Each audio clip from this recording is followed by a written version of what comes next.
One of the biggest questions I get is, do I need to know how to code, or do I need to have any kind of AI experience to be able to build an AI business and make money in the space?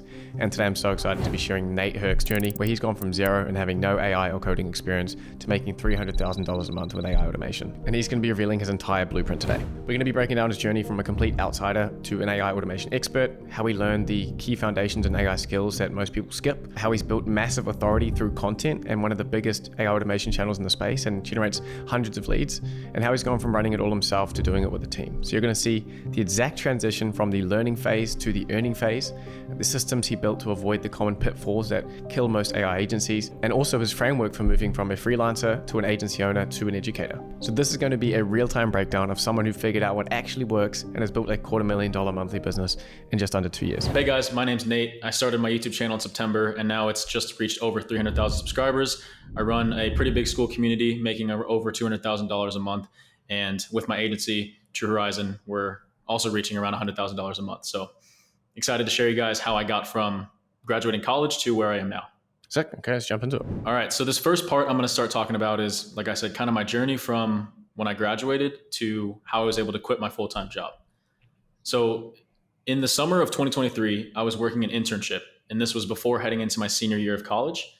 And I was in a business intelligence role, which the reason I'm bringing this up is because I didn't have technical experience as far as, like coding or DevOps, but I did have a full internship of automation.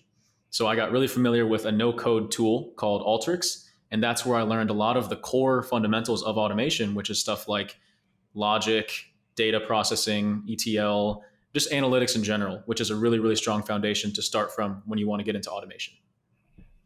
So my key takeaway here was just being able to go from massive data to a clear result, and breaking things down step by step is really how you make things more clear. So then phase two, which I would call when I really started to dive into AI automation, was the next summer when I graduated college, went to the University of Iowa, double majored in marketing and business analytics. So once again, no coding background, but I had some transferable skills in BI. Like I said, workflow logic, variables, stuff like that. And this is when I remember very clearly, I was doing some stuff at work and I had thought to myself, I just wish that I could plug this automation into ChatGPT and have it just send me back an answer. And that's actually when I realized that that does exist, and that is essentially AI automation. And that's when I, really started to dive into Liam's channel and see all that cool stuff he was doing. So I dove into N8N, ultimately figured that I thought N8N was a bit cooler at the time, to be honest. So I pretty much just dove into it all in. So this is when I kind of started to hit my first roadblock though, because coming from an environment of doing internal automations, you never really use APIs because you don't have to hit anything else. And especially my job was in the finance industry, we really couldn't. So I remember looking at API documentation, seeing the word header authentication, and I was like, what am I looking at? And it really sucked. And I was very overwhelmed, but just kind of had to push through it. And I had my first light bulb moment when I set up my first API call and built my first agent. And it was a really cool, sort of moment for me to get over that curve of being overwhelmed. And it was like, the smoke had cleared up, and now I was ready to sort of start building more meaningful automations. Yeah, I think given just how much no-code automation platform there is out there today, the most important keystone to understanding that and getting access to it is understanding APIs. And I remember I had the exact same moment for you when I first started teaching myself Python basics and starting to move some data around over the internet and between applications. And it was the same thing. I couldn't figure out what the hell this header and these different authentication content types. And if you guys can just get through that understanding, there's so many great resources out there. And I honestly recommend to people that they should jump into something like Postman and trying to do a little workshop. There's plenty of stuff on YouTube as well of doing actual API calls within Postman and having to say, hey, take this API and make this API call to it. There's some great YouTube videos on doing that, but if you can get familiar with Postman and making a bunch of different API calls through that, it's a great foundation for anything moving into the AI automation space. Yeah, 100%. That's where the true power comes in is APIs. And I remember, Liam, very specifically watching one of your videos where you did an analogy with ordering a pizza online and putting in your credit card information and all that. And I remember that was a big light bulb moment for me as well. Yeah, there's a bunch of great ones. I also the restaurant analogy is a great one as well. Yeah. Just put that in a video recently. But yeah, I mean, if you guys are struggling with that, understanding the how applications send data between each other, APIs. I did a really, probably my best breakdown to date in my AI web apps course. So I'll link that down below, something you guys can check that out. But if you're a complete beginner and you're wanting to try and understand the stuff, then that's a really great place to start. 100%. I think that's the biggest hurdle. And then you get there, and then now we're into phase 4, which is another big light bulb moment for me here, which was when I started to understand the value of personal branding. And I 100% owe that to Liam's accelerator. I remember I took the leap at the end of August. I started, really getting into the idea of building systems to achieve your goals, not just having goals, but building systems. And from there, Liam talked a lot about personal branding and all this kind of stuff. And I basically just made myself a promise that I would start posting videos on YouTube. And I remember like looking back at my intro post in the accelerator where I said, hey, in 6 months, I want to have like a YouTube channel where I have videos on there I'm proud of. And yeah, I remember I started journaling stuff too, because at this point I was working full time. I was knowing that I wanted to get out of this sort of corporate lifestyle. And while I was at work, I remember playing your videos in the background on my headset and listening to other entrepreneurs speak. And I just decided I was going to start journaling, because I remember you did one where it was kind of like your video diary of your successes and your failures. And that was really inspiring to me. So just kind of took the leap there. So, and you've got posting on YouTube and LinkedIn. You did both at once. I usually recommend just to do one and start off with it. Did you find like you ended up once one started taking off, you skewed all your efforts towards that and you sort of left the other one, which I assume is what happened with YouTube? Yeah. And I pretty much figured that, if I could make a YouTube video, which is long form, probably the most effort goes into it. If it's super low effort to just purpose it on other platforms, then why not, really? Exactly. Yeah. You've got a daily system, work, home, build, record, post. So locking in that entrepreneurial skill set. There's so much that you gradually build up as an entrepreneur. There's the knowing the thing, in your case, knowing the AI automation skill set, right? Knowing how to do the value creation. But there's so many sort of soft skills around it, such as like your mindset, your discipline, your routine. And I find that is more of like picked up as you go. And so that's why people will sometimes take 6, 12 months or more. I mean, it took me 14 months to make my first dollar in profit from my first online business. And it's just that gradual accumulation of those soft skills and the little things that add up to making entrepreneurial success. It really helped that I just got so obsessed with it. And I think that's something that entrepreneurs need, is they need just that genuine obsession and passion. That's the secret sauce, bro. That is the secret sauce. It's like, honestly, I was the same when I was first starting my channel. It was just obsession. Like I was so excited to wake up. This did not feel like work. Yeah. And I feel like that's the secret sauce that you can't, like, I can't give that to someone. And I always tell people, if you're not obsessed with, if it's not something that you're really, really interested in, try building a voice agent, try building some more basic automation things, try building doing the vibe coding thing. Like test out different things until you find something that fires you up and you're thinking about it when you go to sleep. And if I'm still thinking about maybe a video that I want to make or something that I want to build or a project I was working on, then I know I'm in the right mode. But so many people are trying to force themselves into AI or any kind of business vehicle without having that cheat code, which is basically the infinite energy source that allows you to work when other people think it's work and you feel like it's play. So yeah, it's interesting that you brought that up. Yeah, no, very well said there. It is like just infinite energy. So you got to find it. You got to find the thing. And then, phase 5 is when I finally had the courage to quit my job. And the only reason I had the courage to do this is because through my YouTube channel, which at the time was less than 500 subscribers, it's amazing. The algorithms nowadays will connect you with exactly who you're trying to speak to. So you can get 10, 20, 100 views on a video, but people will reach out to you. People will be interested in what you're saying because it's speaking right to them. So I was able to get a few inbound leads a week with a very, very small channel. And I knew that if I doubled down, or honestly like tripled down, I just had this gut feeling there's no way I can fail based on what I'm seeing right now. And would you give any tips to people who are in that early stage with content, particularly on YouTube, and are struggling to find the sort of the spark that kicks things off? Yeah, it's a great question. I think I could talk about this a long time, but it boils down to 2 words in my mind. So many layers to it. It's just like so much endless layers of strategy on it. Absolutely. And like I said, the 2 words that come to my mind the most is authenticity and consistency. Because the truth is, like, your first 10 may not pick up. And all that's doing is you're just giving YouTube more data, or you're giving the platform more data. And like I said, I think that nowadays the algorithms are so much more advanced that you can't really be thinking, I'm going to optimize here for virality. What you're optimizing for is to get put in front of the right people. And I think if you're consistent and you're authentic about it, there's just no way that that doesn't happen eventually. I think that platforms are also kind of favoring small creators right now. It seems like I'm always seeing videos on my all feed the that are time, 100 views, all the 200 time. views.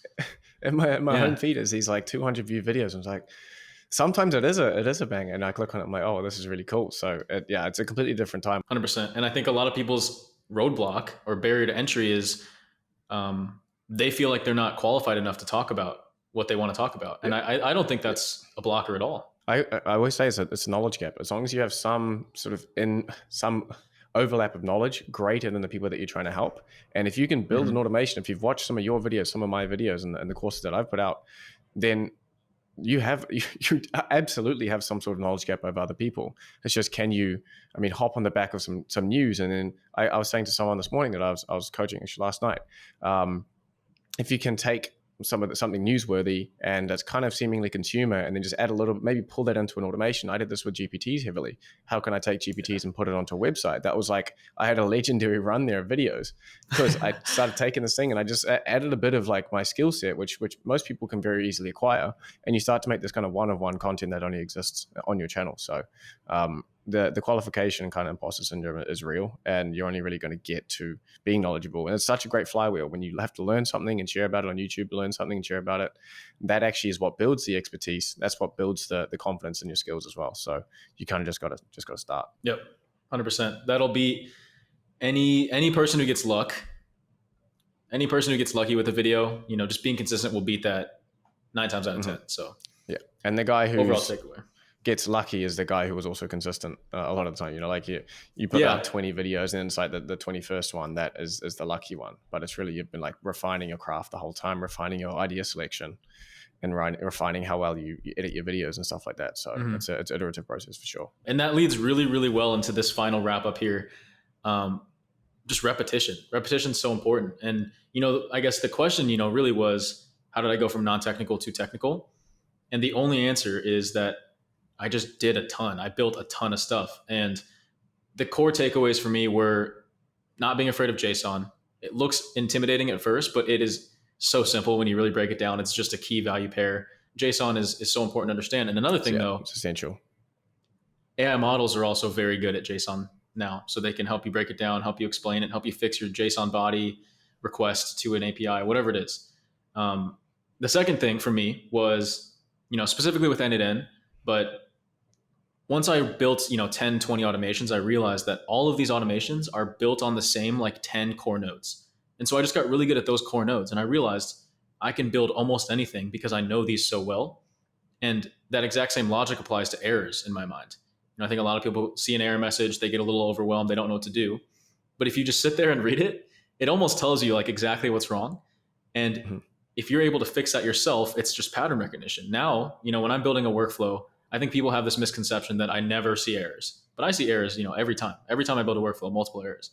But because I've seen those errors so many times, I know exactly where to go or exactly what to look for. And it's just muscle memory at this point. The bare minimum of technical skills that you need is being able to read and understand JSON, and then also the APIs. I think I've seen other examples of this, like people just brute forcing their way from non-technical to technical. And it's not like you have to take this big roundabout way to learn how to code. You kind of pick up a lot of developer skills along the way. And the point for all of you is that he's just put in probably a shit ton more work than anyone else who's been trying to make the same transition, coupled with being very good on the content side, which is often I find that there is quite innate aspects to content, like if you like writing or if you like structuring ideas and things like this. But either way, you can brute force your way through either of those. People just often aren't willing to do the reps. So this next section is going to be talking about how I was able to build my education product, which is my Skool community. It's a low ticket monthly subscription type of offer, and have grown that from 0 in November all the way to now 2.4 thousand members, making almost $200,000 a month. So one of my first takeaways was structure, and structure is better than volume.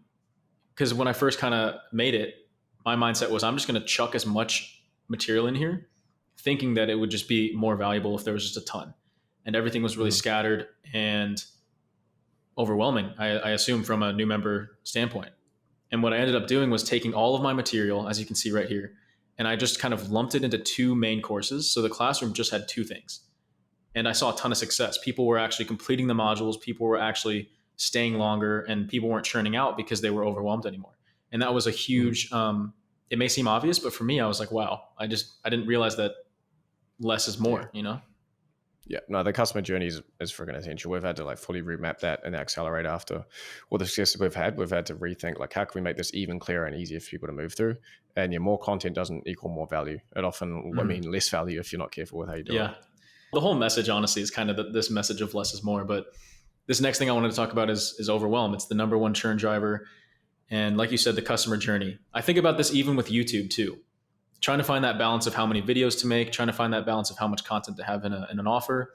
And when you think about like people have full-time jobs, they have activities, they have hobbies. They may only be spending an hour a day in your community, if that. And so if you can make your new content be consumable within an hour a day, that helps people feel like they're actually a part of something and that they don't have to commit a ton of time to stay, part of that community, part of that family. Yeah.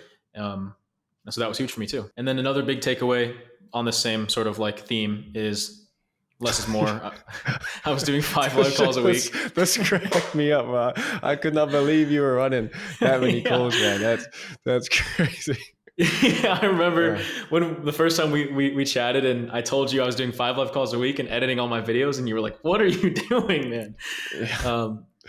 But cut that down to 1, and I saw so many benefits. Like more people were attending, the community was engaging more in the threads. I was able to put more time in the threads, and just overall a much better experience for the entire community and myself. Yeah, 100%. You can show up on that Monday and absolutely smash it. You can like really maybe extend that out to being a bit longer. But that's where the whole community can come together, because you wouldn't really have the whole community coming together if it's all spaced out, right? So it must be a lot nicer to get everyone together. 100%. It is. It feels good. It feels good to have made that switch. Yeah. And then another big realization is just that you can't make everyone happy. No matter what, you have an offer, you should have a target avatar, and you can't really apply to tons of different big, broad groups. It just won't work. So being able to, block out the noise, kind of have tunnel vision on your target avatar, your ICP, and make decisions based on what they would want and make decisions based on what would keep them around longer. On Skool, is it easy for you? I haven't run a paid Skool before, so I don't really know what the like conversion data is on the back. But if you wanted to export the list of like subscribers, and you could sort of sort by who are the longest subscribers, and then decide, okay, these are obviously our highest lifetime value customers. Maybe we need to have a couple chats or interviews with them, figure out what their use case is, why are they spending so long on it? Is that sort of what you mean by data-driven decisions, or how have you approached that from a data standpoint? Yeah, just getting feedback really. And pretty much exactly like you said, taking the members, seeing who's on annual, seeing who's on monthly, seeing how long people have been in there, and getting feedback and segmenting it into different groups about, what is your least favorite feature? What do you want to see? Are you still going to be in the community in 6 months? And making decisions based on the people that have the highest customer lifetime value. Yeah. Yeah. I mean, it's the noise is tough, and some people are unfortunately just kind of complainers by nature. And those are the squeaky wheels that, despite the 99% of people being very, very happy, it's the squeaky wheels who kind of come, and you need to be on. I guess it's hard for you with the Skool community, but for the accelerator, we can be very careful about who we let in, because there are these squeaky wheels, and it's just like they if they squeak often, and that often can really skew the inputs you have as the community owner to doing things that are maybe like fixing this and this, that just this like one person who's quite noisy wants fixed. So I couldn't agree more on the signal versus noise thing. Yeah. And that's why I think the mindset content is so important, because it'll be, 99 positive reviews, but one negative one is the one that will stick with you, Yeah. 100%. Yeah. So then I've got, looks like two final takeaways here. Data is king. And, we kind of alluded to it with that past slide, but every decision that you should be making really is just a math problem. And it should be, sometimes you have to do an experiment, but you want to collect that data. And at the end of the day, everything's a win if you get more data. Better decisions. That's all I'll say there. That's the same mindset I have with all my automations too. And when it comes to content as well, it's I mean, this is for your community content, but also broadly YouTube content as well. We've just done a recent survey of my audience, and if you can figure out ways to sort of systemize or standardize how you can run these, okay, like what are our tools, what are our levers? Okay, I could put up an Instagram story, I could put up put out an email, I could put a poll up in Skool. Like there's all these different levers that you can pull, and having a clear way, making it reducing the friction, I find, is good to pushing out some of these polls or surveys. Like, okay, I want to collect data on this particular thing, bang, bang, bang, it's all gone, and I've got the data in. And if there's too much inertia, you are making it harder for yourself to get that kind of information, and that's ultimately what's going to lead to better business decisions. So that's a little tips and tricks from me there. If you can make it very easy to collect for yourself to initiate a data collection, you're going to do it a lot more often. Yeah, love that. Love that one. And then the last one is just another mindset about blocking out the noise is just to do more and do better of what's already working. You don't have to reinvent the wheel. You don't have to do a new initiative every week, because in AI there is a new initiative you could pursue every week. Yep. Just do what's working, and that's how you'll get really good at your thing. Now, have you followed my advice and got the operators doing their job, or are you still getting in the mix? I have. Yeah, we've built some good systems now. Things are a lot better off, but I think, as I'll kind of talk about here, is I think it's really important to just go through those growing pains. And the quickest way is just to learn by doing and throw yourself in the fire. And, there's a fine line there of like not destroying your personal brand or anything, but experience is just worth so much more. So the first point I have here is, at least in my opinion, I started off kind of as just a freelancer. So I would, do all of the roles of an agency myself. And I think that it's essential to maybe at least do one project like this, because it gives you firsthand understanding of each role and the actual full system of beginning to end. And I think that's really, really important to see and to know before you get into it. That's definitely like the best case scenario. I think particularly for younger people like us who have lots of time, it's like if you're a uni student or you've just come out of high school or something, then learn the skills. Like there's no reason why you shouldn't, like if you're starting your career in the space, learn the skills, become technical in the same way that you have and I have.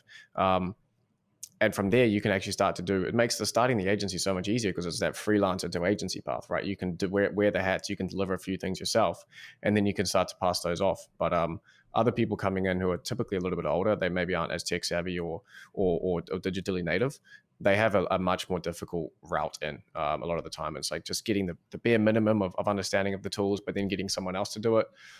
But 100%, I think if you can go through and do the first deliveries yourself, it's way better.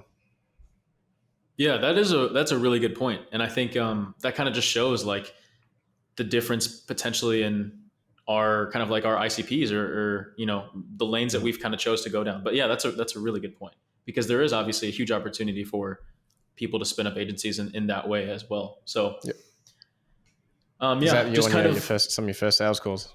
Yeah, some of my first discovery calls, just Sorry, hopping on. Young. That's not even that long ago. Why do you look so little? So you're just lacking the confidence. I guess so. Lots can change in 8 months. Yeah, sure can. 8 months to a year. So especially, yeah. Yeah. But anyways, yeah, just like looking at the actual project life cycle and me being able to understand. I think the biggest thing for me that I really, really enjoyed was not coming from a sales background at all. And all of a sudden I'm hopping on calls with people I've never met and trying to help them figure out what to do with their business as far as AI goes. And this was really, really eye-opening for me because it gave me a really good pulse on the market. It helped me understand what people were looking for. It helped me understand, how can I communicate value and not turn them off? There was a lot of learnings just by talking to people. And I think that's a pretty common thing. Yeah, there's a fine line between getting too technical on the call and not enough, right? There's a sweet spot where you can explain roughly what's gonna happen. At the end of the day, they just want the result, but there is on agency sales calls a little bit of sprinkling in that it should almost pull them into an area where they feel a little bit out of depth. They're like, oh, okay, well, like these guys know more than we do. But if you just talk surface level the whole time or too technical, you have to do a little mix of both. I've found with our Morningside calls. And with the agency, what's the scope? Like at Morningside, we're doing very general custom dev for big brands and big companies.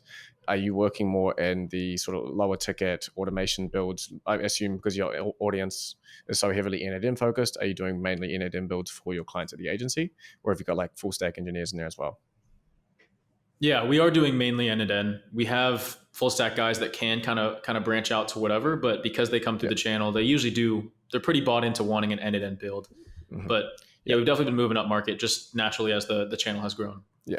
Yeah, I keep saying that's the way. Get in. The AI automation agency was meant to be the on ramp for people. Like it's literally like yourself to be able to ease into it and sort of start making money by selling the lower code and no code things. Then if you choose to go up, like it's essentially a very flexible lifestyle business. If you want it to be, you can keep it. You can try to niche down to a specific set of systems that you can kind of repeatedly sell, or you can push up market and go a bit more general dev and add in full stack developers and stuff like that. So that's why I love the flexibility of it. It gives you so many routes. You can go SaaS, you can go education, you can go anything from just that starting point. Yeah, that's a good point. And I think it's like, it becomes very clear what your next step should be, as long as you can block out the majority of the noise. But it becomes very clear. Like here's where we're at. Go here. Go here.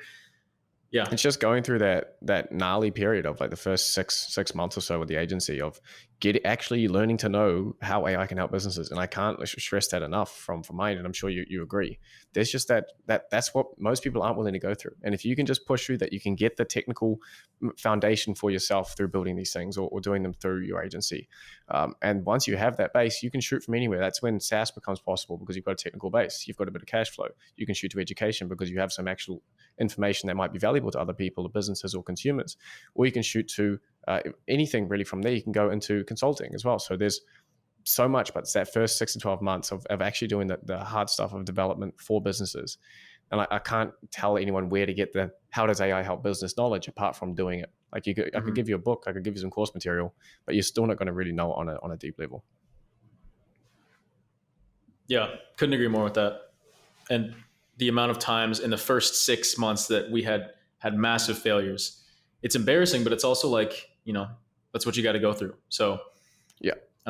Those first like 5-10 projects, there's going to be, I think now the technology is a lot better, but when we were starting, it was very, very difficult to deliver anywhere near the expectations that ChatGPT set. Thankfully now the tools are so much better for development agencies.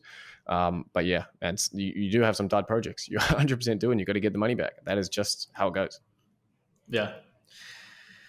But luckily we got to a place where we finally found a system that worked. And then we could basically just bring on more people, teach them our exact system, and just kind of scale from there. And now we're at a really good place where we do have like these different business units and these different pods of people that take on different types of work. And it's really cool to be moving into this space where people are no longer coming to us with, hey, we have this idea, can you build it? But now it's more like, hey, you guys are the experts, help us. Tell basically us what to do. Yeah, and all our departments just help us out. And that's a really cool place to be.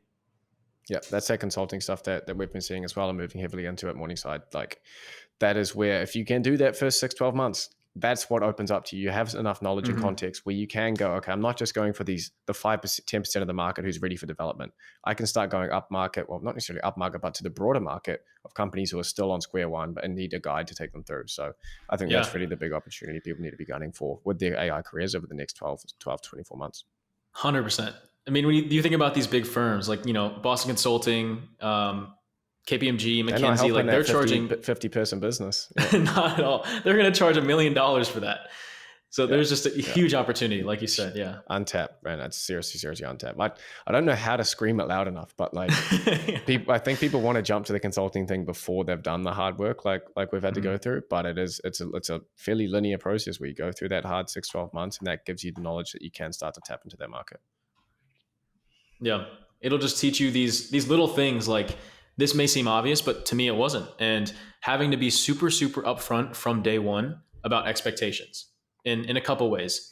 The first one I think is, don't oversell a solution. If anything, under promise and over deliver. But I mean, people will be unrealistic. Sometimes you have people that think AI is magic, and you have people on the other end of the spectrum, but you got to find that middle ground.